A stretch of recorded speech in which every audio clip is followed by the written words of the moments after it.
자, 그런데 마리아의 그 사랑에 대해서 신랄한 비평을 가한 가룟 유다가 어떤 일을 하는가 보십시오. 12 중에 하나인 가룟 유다가 예수를 넘겨주려고 대제사장들에게 가매 저희가 듣고 기뻐하여 돈을 주기로 약속하니 유다가 예수를 어떻게 넘겨줄 기회를 찾더라. 보십시오.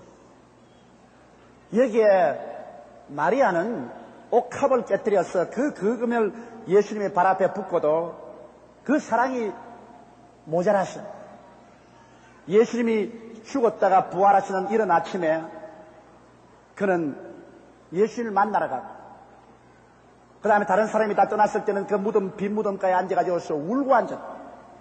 그래서 예수님의 부활을 제일 먼저 본 자가 바로 마리아였어.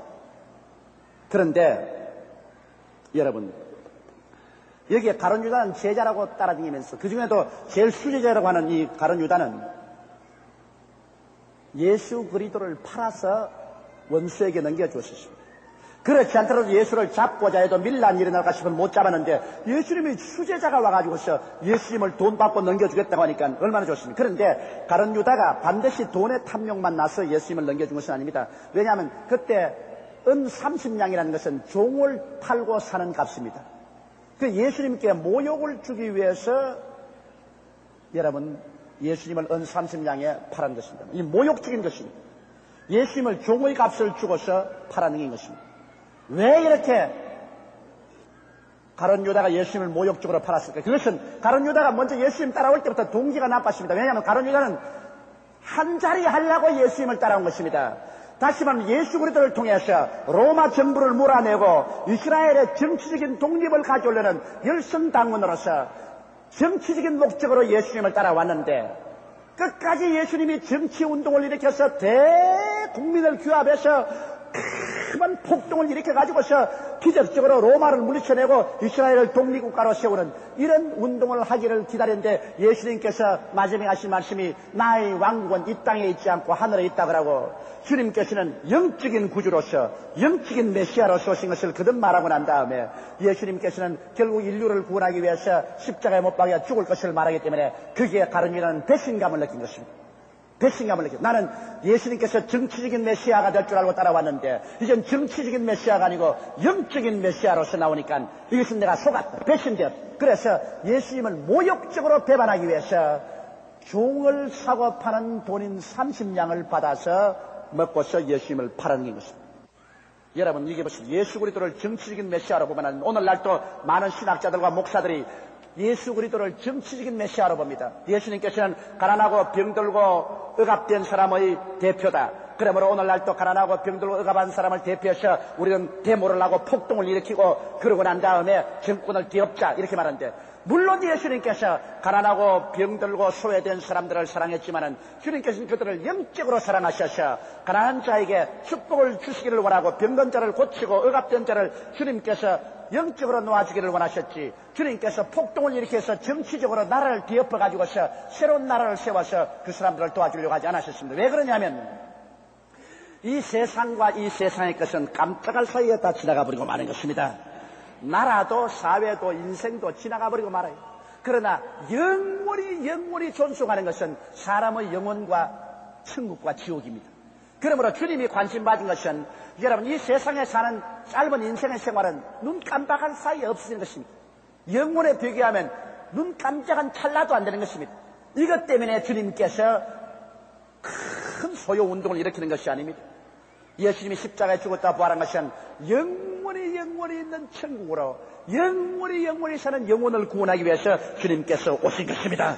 그러므로 영적인 구원의 메시아가 주 사명이지 정치적인 메시아가 주 사명이 아닙니다. 예수님이 부활하고 난 다음에도 제자들이 곧장 관심을 가진 것은 이스라엘의 독립입니다. 주여 주의 나라가 이제 세울 때가 지금입니까? 그렇게 물었습니다. 그때 예수께서 뭐라 했습니까? 그 날과 그 때는 너희가 알 바가 아니요 너희는 예루살렘에 가서 아버지의 약속한 것을 기다리라. 요한은 물론 너희에게 세례를 베풀었으나 너희는 몇 날이 못되어 성령으로 세례를 받으리라. 너희가 성령을 받으면 능력을 얻고 예루살렘과 온 유대와 사마리아 왔다까지 이르러 나의 증인이 되리라. 그렇게 말씀하십니다. 그러니까 이스라엘 나라를 세우는 것은 주님께서 이것은 너희 알 바 아니다.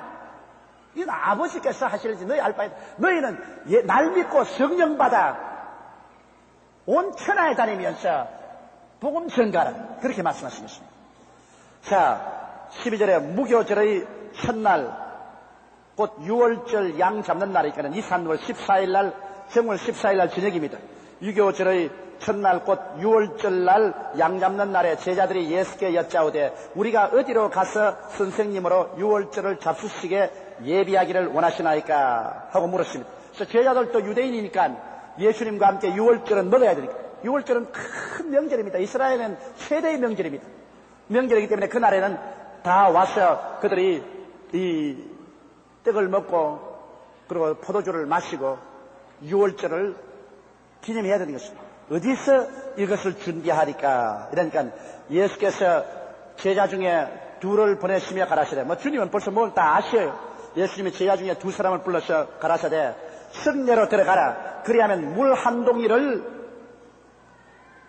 가지고 가는 사람을 만나리니 그를 따라가서 어디든지 거기 들어가는 그 집 주인에게 이르되 선생님의 말씀이 내가 내 제자들과 함께 6월절을 먹을 나의 객실이 어디 있느냐 하시더라 하라. 그리하면 자리를 베풀고 예비된 큰 다락방을 보이리니 거기서 우리를 위하여 예비하라 하신대. 우리 예수님께서는 6월절을 잡수실 곳을 이미 주님은 알고 계셨습니다. 무명의 예수님의 제자가 있고 또 큰 집을 가지고 있어서 큰 다락방을 가지고 있는 건 주님께서 다 알고 계셨습니다. 그러므로 주님께서는 내일을 다 환히 내다보시고 계시기 때문에 제자들 둘이 보고 말하시면 너희 가서 우물가에 가면은 물동이 이곳에 집으로 들어가는 사람이 있을 것이다. 그 사람 따라가거라. 따라가서 그 집 주인 보고 말하기를 우리 선생님 예수님께서 6월절을 잡수시려고 하는데 예비된 방이 어딘지 물어보십시다. 그러면 그 주인이 얼씨구나 좋다고 기쁘게 인도해서 예비된 다락방을 보여주려 했습니다. 여러분 이스라엘 나라의 집은 다락방이 있어요. 우리 한국같이 다락방에 온갖 것 다 집어넣은 창고가 아니고 다락방은 대개 지붕 위에 짓는 집으로서 가장 좋은 집입니다. 가장 좋은 방이에요. 거기에 손님들도 모시고 그렇게 하는 것입니다. 그래서 그 다락방을 예비해놓고 거리로 인도할 테니 그곳에 가서 6월절을 준비하라 그렇게 말했었습니다. 제자들이 나가서 성내로 들어서 예수의 하신 말씀대로 만나 6월절을 예비하더라. 자, 그래서 이제 6월절 니산월 14일날 저녁 어린 양 다 잡아서 집집마다 이제 6월절 잔치를 베푸는 그 시간에 예수님께서도 6월절 잔치를 베풀게 됐습니다. 저물림에 그 12를 데리시고 와서 다 앉아 먹을 때 예수님 6월절은 이제 이 떡과 양고기와 그다음 포도주를 마시는데요. 여기에서 성찬식을 주님께서 만들어낸 것입니다. 6월절을 이제 여기에서는 주님께서 신약시대, 구약시대 6월절을 신약시대 성찬 예식으로 주님께서 바꾸시는 장면이 나오는 것입니다. 예수께서 가라사대 내가 진실로 너에게 이르노니 너희 중에 한 사람 곧 나와 함께 먹는 자가 나를 팔리라 하신대. 자, 주님이 다 보고 하신 말씀입니까? 너희 12명 중에 나와 함께 먹는 중에 한 사람이 나를 팔리라. 왜 예수님이 그 말을 하셨을까요? 마지막까지 주님께서 회개할 기회를 주신 것입니다. 주님은 마지막까지 회개할 기회를 주신 거예요. 이 가운데서 나를 팔 사람이 있다. 그러면 아이고 주님이시여 내가 잘못했습니다. 회개해야 될 것 아닙니까? 마지막까지 주님께서 회개할 기회를 주는데 얼마나 가룟 유다는 정치적인 메시아를 기대하고 영적인 메시아에 대해서 분개를 느꼈던지 가룟 유다는 뭐 영생인지 천당인지 그런 것 아랑곳하지 않았었어요. 뭐 영생과 천당 누가 가봤나? 우리가 필요한 것은 현재 이 땅에서 이스라엘 나라를 독립국가로 만들고 정치를 잘하는 이것이 문제지. 그렇기 때문에 정치적인 메시아가 안 된 예수 그리스도에 대해서는 팔아먹기로 작정했으므로 주님께서 그냥 기적을 해도 마음을 완악하게 하고 회개하지 않습니다. 그래서 그렇게 말씀하니까 저희가 근심하여 가로되 하나씩 여짜오되 내니까 그러니 제자들이 놀래가지고서 주님 냅니까 묻는데 이러시되 12 중 하나 곧 나와 함께 그릇에 손을 넣는 자니라. 여러분 그 6월절에 떡을 먹을 때 떡과 고기를 과실의 과즙을 가지고서 초를 만든 그 양념에다가 찍어서 먹어요. 그러니까 예수님께서 지금 이 고기와 떡을 썬나물에 섞어가지고서 지금 과즙에 찍어서 함께 찍는 그 사람이 나를 팔리라 하면서 예수님이 손을 내미는데 가룟 유다도 함께 손을 내밀어서 그 그릇에 그를 찍었습니다. 그대로 딱 지적해 줬어요, 주님께서. 그래도 회개 안 했다고요.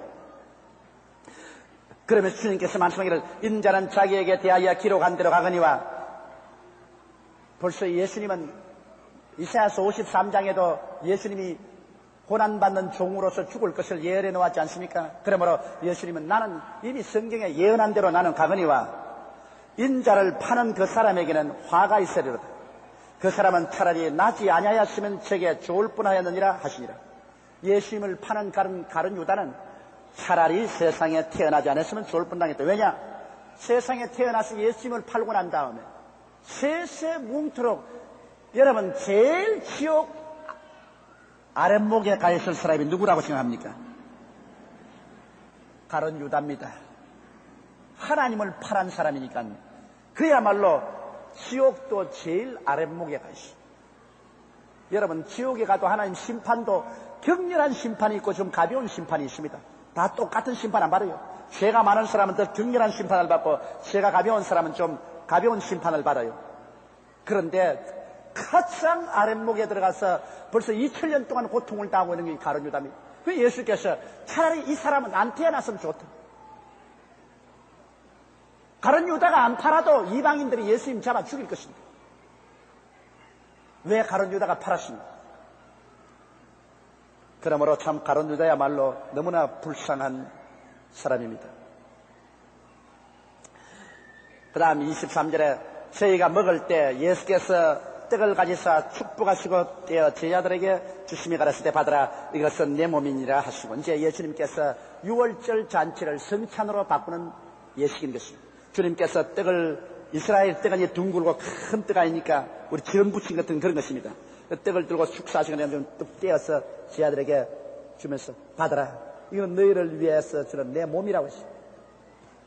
그러므로 오늘날 우리가 성찬의 떡을 받아 먹을 때 이것은 예수 그리스도가 우리 위해서 십자가에 깨어진 그 몸을 표시하는 것입니다. 여러분께서 실실 육신적인 떡은 먹지만은 실제 내용은 그 의미는 예수 그리스도에 깨어진 몸인 것입니다. 우리는 떡만 먹으면 안 돼요. 떡과 그 의미를 먹어야 되는 것입니다. 그 떡은 예수 그리스도께서 날 위해서 깨어진 몸이라는 그 의미를 먹어야 되는 것입니다. 또 잔을 가지시고 가라사대, 떡을 먹고는 반드시 포도주를 마시거든요. 그래서 또 잔을 가지사 가라사대 사례하시고 하나님께 기도 감사하시고 저에게 주시니 다 이를 마시매 가라사대 이것은 많은 사람을 위하여 흘리는 나의 피 곧 언약의 피니라. 많은 사람을 위해서 흘리는 언약의 피. 무슨 언약입니까? 신약. 구약이 아니라 신약의 피인 것입니다. 새로운 언약. 새로운 언약은 뭡니까? 누구든지 예수님이 되면 그 보배로운 피로 죄사함을 받고 하나님의 자녀가 된다는 언약인 것입니다. 할렐루야. 바로 이 피의 언약이에요. 언약은 깨뜨려지지 않습니다. 예수님께서 당신의 피로서 우리를 구원한 언약을 맺었기 때문에 우리가 죄를 짓고 불의하고 추악하고 버림을 받아야 마땅한 사람이라도 예수 그리스도의 피를 믿고 나가면은 그 언약에 따라서 우리 과거를 묻지 않고 주님께서 우리를 다 용서해주고 주님께서 의롭다고 해주고 하나님의 자녀로 삼아 주시는 것입니다. 언약의 피인 것입니다. 그러므로 여러분 우리가 성찬 때 포도주 잔을 마실 때마다 이 포도주라고 생각하면 안 됩니다. 이는 그 내용이 바로 예수 그리스도의 피다. 지금 우리가 포도주를 마시지만 그 의미는 바로 예수님의 피다. 그러므로 예수 그리스도와 언약 맺은 것을 다시 한번 내가 확인하는 것이 포도주 잔을 마시는 것입니다. 포도주 잔을 마실 때 나는 예수 그리스도와 언약 맺은 사람이다. 그러므로 이것은 변화될 수가 없다. 이건 거짓될 수가 없다. 이건 깨뜨려질 수가 없다. 예수님과 나는 언약 맺은 사람이다. 이것을 확증하는 것입니다. 이러므로 성찬을 여러분 받으면 내가 확실히 예수님 안에 있고 예수님이 내 안에 있고 나는 확실히 마귀와 죄악과 죽음에서 벗어남을 받았다는 것을 한번 도장 치는 것입니다. 여러분. 그러므로 성찬은 여러분 꼭 우리가 받아야 되는 것입니다. 이 성찬 받을 때마다 유월절을 이스라엘 백성들이 지내는 것처럼 우리들은 성찬 때마다 예수 그리스도의 복음의 가장 기본적인 진리를 우리의 뼛속에 아로새기는 것입니다. 내가 예수의 살을 먹고 예수의 피를 마심으로 오중 복음을 뼛속에 아로새기는 것입니다. 보혈로 말미암아 죄사함을 받고 보혈로 말미암아 하나님과 화목에서 성령 받고 보혈로 말미암아 병고침 받고 보혈로 말미암아 저주에서 해방을 얻고 보혈로 말미암아 죽음에서 구원으로. 그래서 우리는 영혼이 잘됨 같이 범사에 잘됨에 강하게 되는 이것이 주님의 언약입니다. 이 언약을 내가 다시 한번 뼛속에 아로새기는 것이 바로 이 성찬인 것입니다. 주님께서는 바로 유월절 잔치를 베풀 때 그날에 유월절 의식을 성찬 의식으로 바꾸었습니다. 이래서 당신의 살을 바로 유월절의 무교병으로, 그리고 당신의 피를 유월절에 마시는 그 잔으로, 포도주로 주님께서 바꾸어 놓으신 것입니다. 이래서 오늘날 우리 예수 믿는 사람들은 이 떡을 먹으며 이 잔을 마실 때마다 예수님께서 십자가에 고난당하신 이 복음을 오실 때까지 우리는 내가 깨닫고 남에게 전할 각오를 새롭게 해야만 되는 것입니다. 진실로 너에게 이르노니 내가 포도나무에서 난 것을 하나님 나라에서 새 것으로 마시는 날까지 다시 마시지 아니하리라 하시니라. 이 말은 뭐냐면 그날 저녁에 예수님이 잡힐 것이라 말하는 것입니다. 그날 유월절 잔치에 먹은 것으로서 예수님은 이 땅에서 마지막 잡수실 것을 말하는 것입니다. 그 말대로 예수님은 그날 저녁에 잡혀서 그 이튿날 십자가에 못 박인 것입니다. 이렇기 때문에 여러분, 예수님은 이제 지상에서 잡수신 것은 그날 저녁에 마지막으로 잡수신 것입니다. 이에 저희가 찬미하고 감람산으로 가니라. 여러분, 여기에 나는 감동을 느낍니다. 가장 어둡고 캄캄할 때 주님은 찬미했습니다. 이제 죽으러 가면서 주님은 찬미했습니다. 예수님께서는 가룟 유다가 이미 나가서 예수님을 팔도록 돈 받고서 군병을 거느리고 올 것을 알고 계십니다. 이제 예수님께서 거기에서 나와서 감람산으로 올라갔는데, 감람산에 올라가서는 주님께서 그날 팔려서 안나스와 가야바의 뜰에 가서 모진 매를 맞고 고문을 당하고 그 이튿날 빌라도의 뜰에서 심판을 받고 그 이튿날 아침 9시에 십자가에 못 박여 저녁 오후 3시에 운명하실 것을 주님은 알고 계셨습니다. 그러므로 주님은 당할 처절한 절망이심을 불구하고 이에 저희와 찬미하고 감람산으로 아니라 주님은 일어나서 나갈 때 찬미하고 나갔습니다. 이것은 뭡니까? 여러분 생활에 가장 어둡고 캄캄하고 고통스러울 때 원망 불평하지 말고 찬미하라는 것입니다. 할렐루야. 예수님도 인류를 구원하는 그 가장 어둡고 캄캄하고 어려운 짐을 지고 나갈 때 울면서 나가지 않고 찬미하면서 나가신 것입니다. 찬양을 할 때 하나님께서 오셔서 힘을 주시는 것입니다. 불평과 원망하면 파괴되지만은 가장 어둡고 캄캄할 때 찬미하십시오. 어둡고 캄캄할 때 찬미하십시오. 찬미는 하나님의 능력을 가져오게 되는 것입니다. 예수께서 제 아들에게 이르시되 너희가 다 나를 버리리라. 이는 기록된 바 내가 목자를 치리니 양들이 흩어지리라 하였느니라. 이것은 스가리아서 13장 7절에 이미 예언된 사실입니다. 내가 목자를 치니 양들이 흩어지려 했는데 목자인 예수 그리스도를 치니 모든 제 아들이 다 흩어지리라는 것을 이미 성경에 예언해 놓은 것입니다. 그 말을 예수님이 인용해서 예수께서 제 아들에게 이르시되 너희가 다 나를 버리라. 이는 기록된 바 내가 목자를 치리니 양들이 흩어지리라 하였느니라. 그러나 내가 살아난 후에 너희보다 먼저 갈릴리로 가리라. 예수님은 죽었다가 부활하실 것을 이미 알고 말씀하신 것입니다. 베드로가 여짜오되 다 버릴지라도 나는 그렇지 아니하겠나이다. 여러분, 베드로가 말한 건 참말입니다. 베드로가 거짓부를 한 건 아니에요. 베드로는 그 중심으로 말한 것입니다. 그러나 중심으로 말했지만은 인간의 육신의 오기로서 말한 것은 나중에 심한 압력을 당하면 목전되네요. 그래서 나 베드로 반드시 욕하지 않으시면 베드로가 이 말할 때는 자기 그렇게 할 줄 알았어요. 근데 실제로 당해보니까 안 되더라 그 말인 것입니다. 실제로 당해보니 안 되더라. 나도 우리 교회 내가 모인사 알아요. 내가 아주 핍박을 당할 때 통합 측에서 내리 핍박을 당하고 그래서 우리 교회 장로님들이 그 변명하기 위해서 각 교단 대표를 찾아가고 이렇게 할 때 그 장로님이 내게 늘 한 말이 있습니다. 내가 우리 교회와 조목사님 보고 나쁜 말 하는 사람 내가 받아 뿌린다. 내가 받아 뿌린다. 그래 큰 소리 하더니만 딱 장로님들 대표 딱 선정해서 딱 보낸 날 그날 달아나 버렸어. 지금도 내 마음속에 그것이 응어리져 있습니다. 내가 마음은 원이로도 육신이 약한 줄 알기는 알지만은 그러나 다른 장로님들은 그런 자랑도 안 하고 가만히 있다가 묵묵히 다가시, 묵묵히 그 어려운 일을 했는데 제일 큰 소리하고 내가 내리 받아버렸다는 그 장로는 달아나버렸다. 지금은 그 장로님이 비단 같은 말로서 우리 교회를 사랑하고 주의 종을 사랑한 애도 나 안 믿어요. 달아난 사람이 무슨 말을 하는 거예요? 그러나 내가 그 장로님을 생각할 때 제일 처음에 그렇게 말씀할 때는 참말로 했습니다. 그건 틀림없어요. 제가 그렇게 하리라고 각오를 했는데 실제 딱 부딪히고 보니까 안 되더라 그 말이겠어요. 마음은 원이로되 육신이 약하다. 그때 집행한 장로님들은 그건 힘 있는 장로들입니다. 그러나 달아난 분도 있어요. 그러므로 베드로가 여기에서 큰 소리 할 때는 그건 정말 그렇게 하려고 작정을 했습니다. 베드로가 여짜오되 다 버릴지라도 나는 그렇지 않겠나이다. 예수께서 가라사대 내가 진실로 내게 이르노니 오늘 이 밤 닭이 2번 울기 전에 내가 3번 나를 부인하리라. 이 말 들을 때 베드로가 예수님이 도대체 나를 어떻게 넘기고 그렇게 합니까? 주님 나를 어떻게 보고 그러시오? 이렇게 말했을 것입니다. 베드로가 힘있게 말하되 내가 주와 함께 죽을지언정 주를 부인하지 않겠나이다고 모든 제자도 이와 같이 말하니라. 결혼하기 전에 약혼 때 여러분 남편이 약속한 것 믿는 여자 많지 불쌍한 여자가 없어요.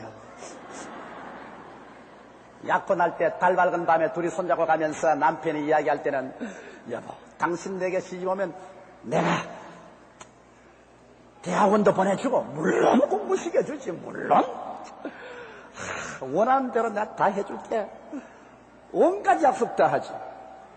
결혼 딱 하고 난 다음 부인이 여보 약속 안 드리면 그때는 그때고 지금은 지금이야. 무슨 잔소리야.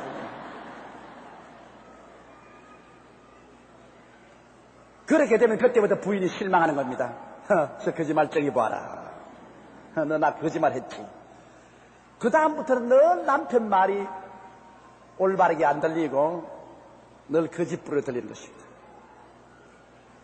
여러분 나도 그 약속해놓고 난 다음에 지킨다고 죽을 애를 먹었다. 내가 나중에 그 약속 안 할 걸 후회를 얼마나 했는지 몰라요. 내가 대학 졸업 맞고 난 다음에도 대학원도 보내주고 교수가 되도록 길을 탁 밀어주겠다고 연애 걸 때 해놓고 난 다음에 와 이거 결혼 딱 하고 난 다음에 왜 그런 말을 했는고 싶은 생각이 나는 게 말이지. 그러나 꼭 그 말을 찾고 달립니다. 당신 그때 약혼해가지고서 연애할 때 약속한 그걸 실천하라. 아마 목사가 아니었으면 실천 안 했을 거예요. 목사가 되어서 전진도 후퇴도 못하고 내가 실천 다 했다고. 하는 동안에 참 괴롭습니다. 무엇 때문에 여놈의 이 술이 그만 약속을 해가지고서 내가 이곳 생활하고 싶은 생각이 자꾸 나더라고. 그러나 약속한 것은 지켜야 돼.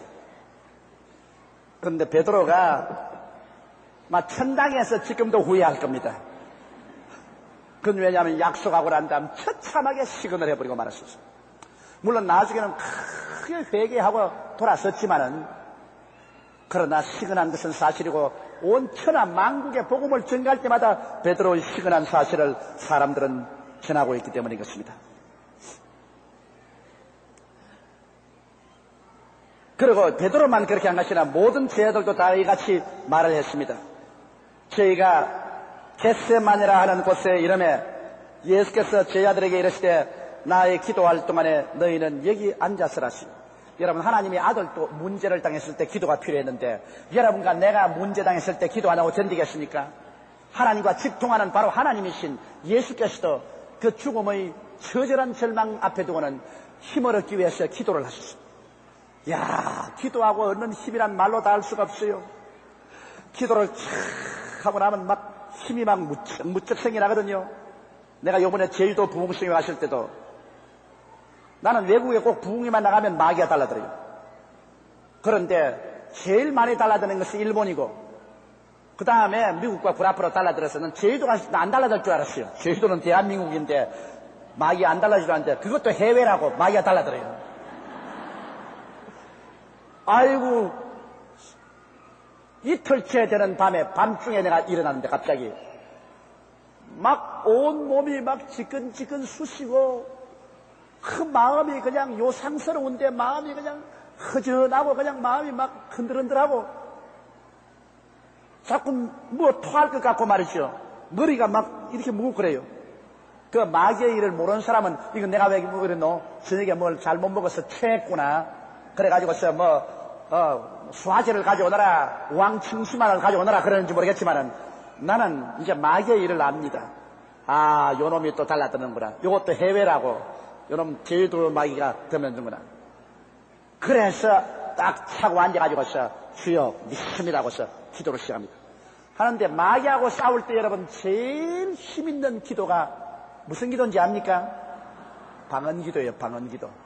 나는 그 무기를 가지고 있습니다. 왜냐하면 마귀가 진노로 갈 때 우리말로 기도가 잘 안 나올 때 마귀하고 싸워서 이기는 가장 강한 기도가 방언기도인데, 왜냐하면 마귀는 영이지요. 방언은 무슨 기도입니까?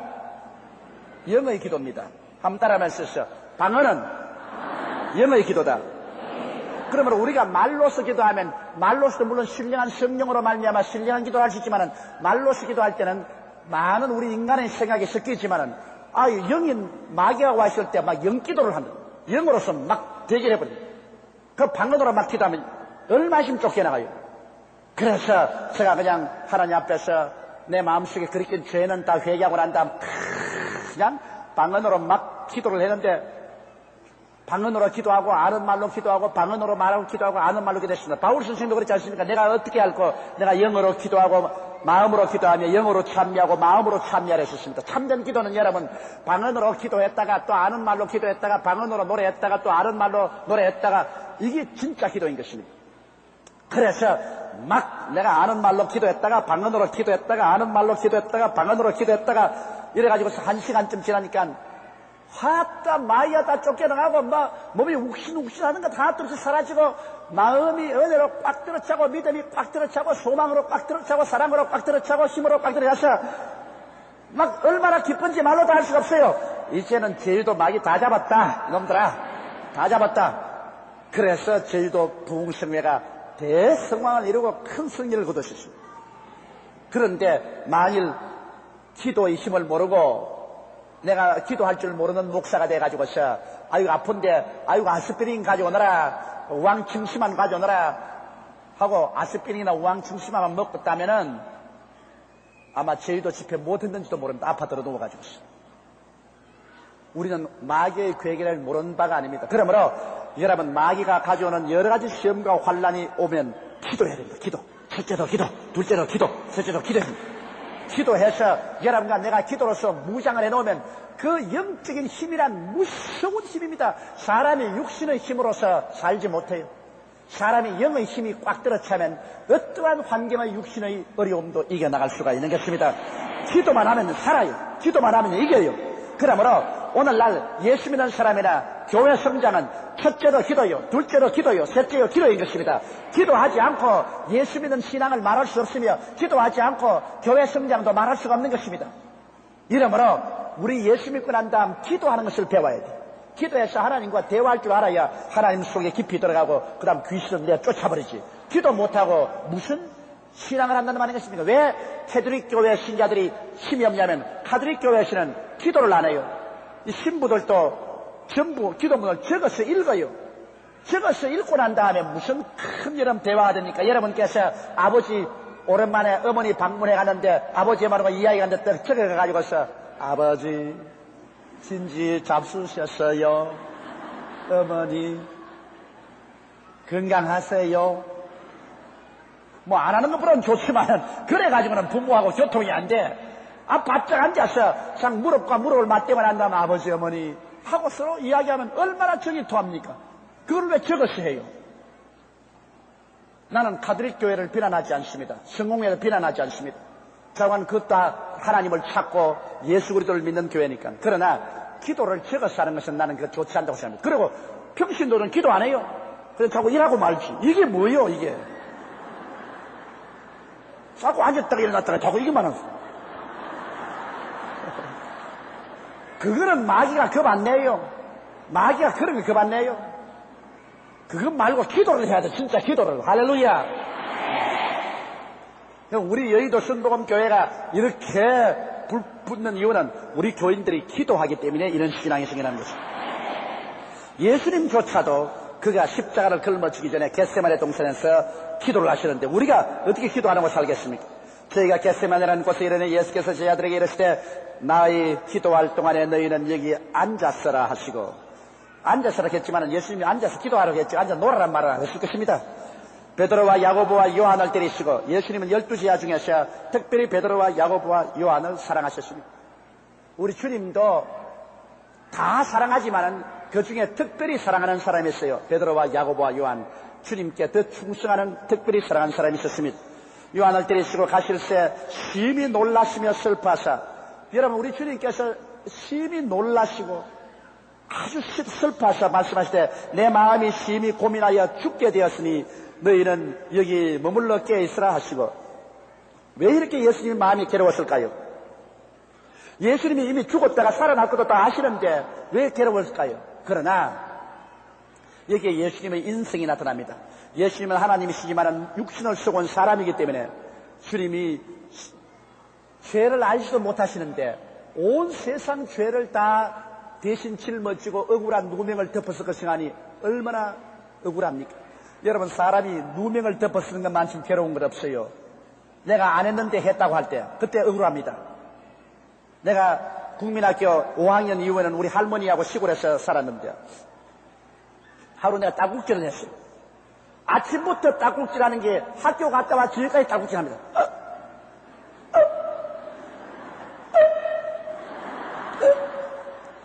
하루 종일 딸꾹질해. 여러분, 딸꾹질 또 사람이 기운이 진해져요. 저녁에 그러니까 내가 막 뒤진 느낌 됐어요. 할머니, 할머니, 우리 할머니가 무관심한 것 같아요. 근데 우리 할머니가 국민학교도 못 나왔지만 머리가 참 좋아요. 아주 무관심하게. 그러면 나에게 용기가 이게 좀 뭐더라. 얼굴이 달라졌어. 그렇게 나를 사랑해서 손주가 얼마나 이쁘겠습니까? 같이 있는데 그렇게 나를 감싸주던 할머니가 딱 죽으시고 그랬어. 용기야, 이리 오너라.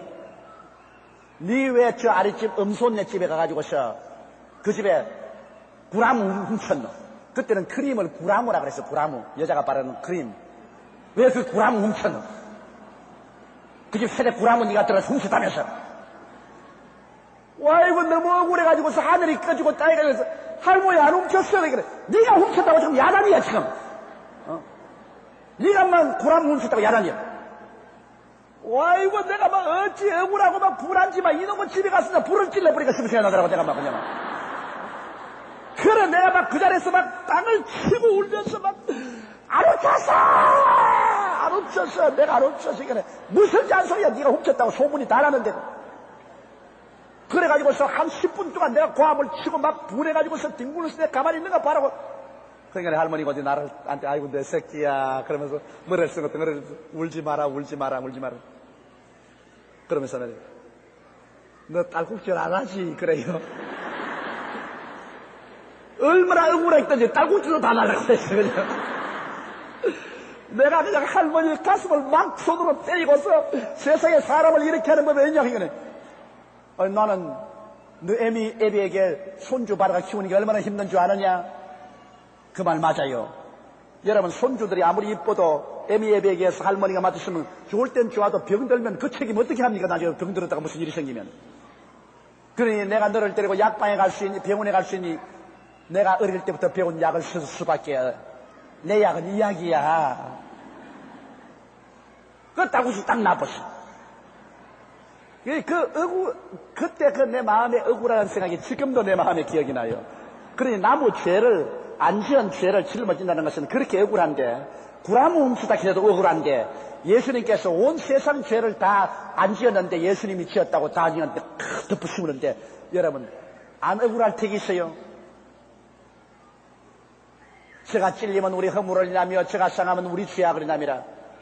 우리 허물과 우리 죄악을 대신해서 예수님이 짊어졌는데 온 마귀가 예수를 다 참수하고 하나님이 준엄하게 그 죄에 대해서 심판을 할 것인데 예수님이 얼마나 억울했겠습니까? 그래서 예수님은 놀라고 마음이 민망해지고 고민해서 죽게 됐습니다. 그게 다 또 마귀가 막 예수님의 마음을 괴롭히는 것입니다. 왜냐하면 마귀는 예수님께서 피 흘리지 않고 죽이려고 했습니다. 피를 흘리면 그건 대속이 되니까, 대속의 피가 되니까 예수님 피 흘리기 전에 심장마비로 죽이려고 했습니다. 너무 고민을 시켰어요. 그래 마귀가 막 예수님께만 총공격을 해서 심장마비를 일으켜서 피 흘리기 전에 죽이려고 달려들었어. 그러니 죄 짊어져서 억울하지요. 마귀가 십자가 피 흘리기 전에 예수님을 죽이려고 너희 억압을 하니 그 예수님의 고민이 극도에 달해서 예수님이 거의 기진맥진 죽게 되었습니다. 이러한 것은 기도로서 이겨내지 않았으면 예수님 십자가 못 짊었습니다. 예수님 십자가 짊어지기 전에 세상 떴을것입니다. 그러나 예수님께서 겟세마네 동산에서 얼마나 지독히 기도를 했던지 땀이 변하여 피가 되도록 기도하는 것입니다. 힘쓰고 애써서 기도하니 그 몸에 땀이 변하여 피가 된 것입니다. 그냥 피와 못의 혈관이 터져서 피가 넘쳐 나올 때까지 주님께서 기도를 했기 때문에 그 기도를 통해서 마귀의 억압을 물리치고 다가올 큰 그 시련을 이겨나갈 수 있는 마음에 충분한 은혜의 힘을 얻어서 주님이 유유히 십자가를 걸머쥐고 나갈 수가 있는 것입니다.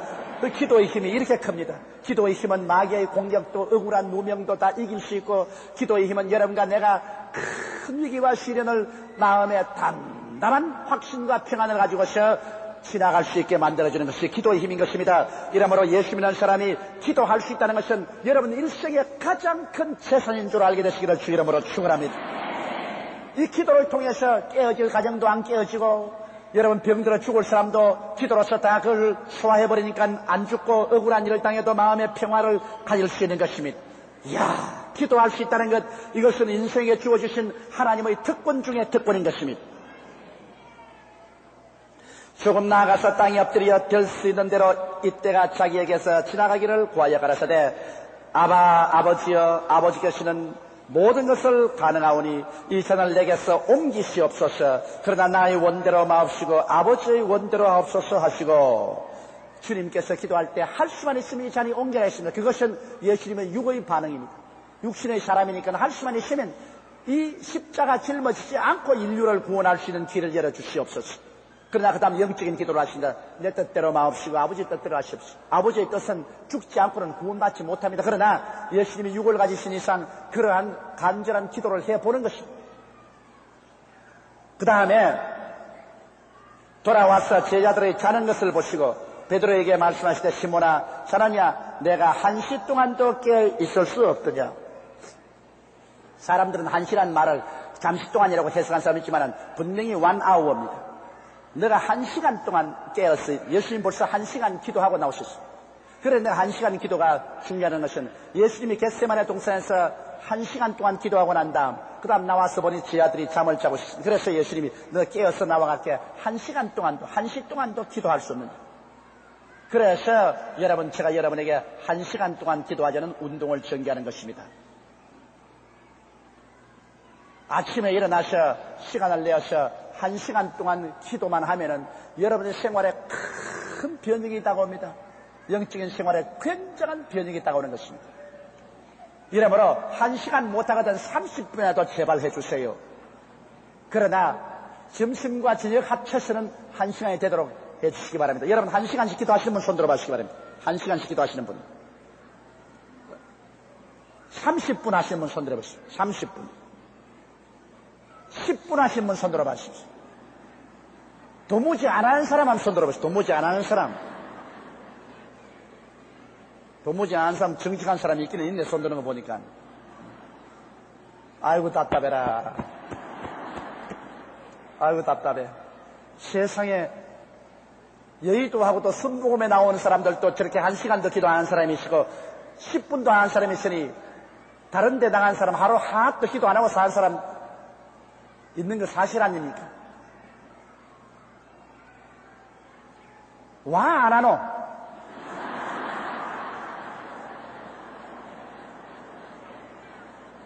내가 그렇게 하자고 해도 좋은 거는 안 하려고 하는 거라. 어떻게 하겠어요? 지금부터 좀 하겠어요? 안 하겠어요? 그러면 지금부터 한꺼번에 뭐라도 하루에 1시간은 채우겠다 하시면 손 한번 들어보세요. 거짓말 안 하죠?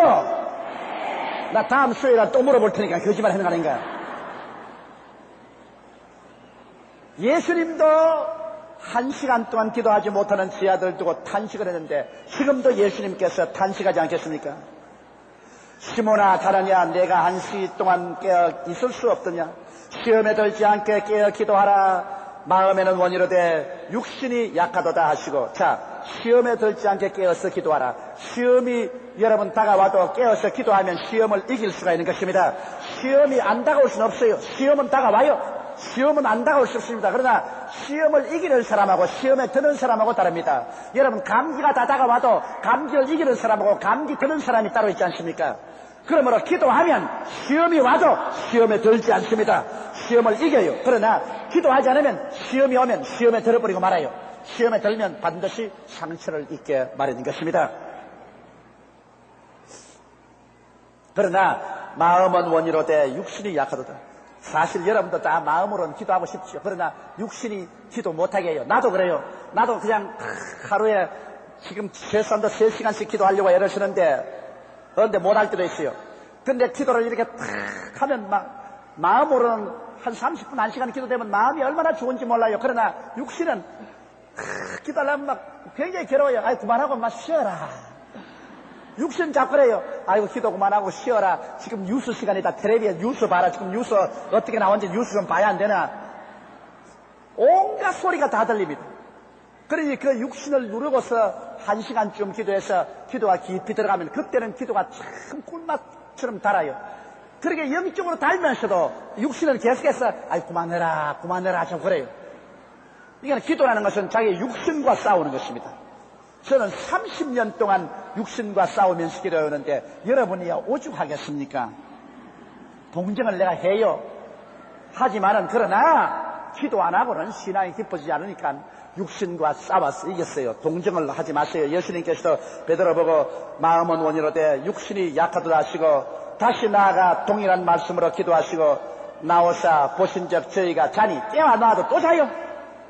이런 저희가 눈이 심히 피곤함이라. 눈이 피곤한 게 아니라 마음이 피곤했지. 저희가 예수께 무엇으로 대답할 줄을 알지 못하더라. 그러니까 쩔쩔맸습니다.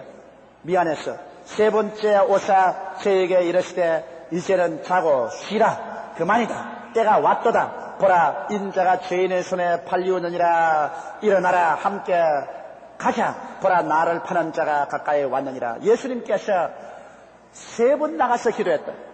그러니 처음 나가서 1시간 동안 기도했고, 두 번째 나가서 1시간 기도했고, 세 번째 나가서 1시간 기도했고, 적어도 예수님이 겟세마네 동산에서 3시간 기도한 것입니다. 그 예수님께서 초저녁에 6월절 잡수시고 난 다음에 예수님께서 기드론 시내를 통해서 겟세마네 동산에 들어올 때 아무리 늦어도 밤 12시에는 들어오셨습니다. 밤 12시에는. 그래서 예수님이 잡혀서 안나사와 가야바에 들어갈 때는 이런 아침이었는데 주님께서 아마 1시, 2시, 3시, 아마 3시까지 기도를 하신 것 같습니다. 그래서 그게 잡혀가지고서 아마 4시쯤 안나사와 가야바의 뜰에 가서 심판을 받고 그 다음 아침 해가 뜰 때쯤 되어서는 빌라도의 뜰에 와서 심판을 받았습니다.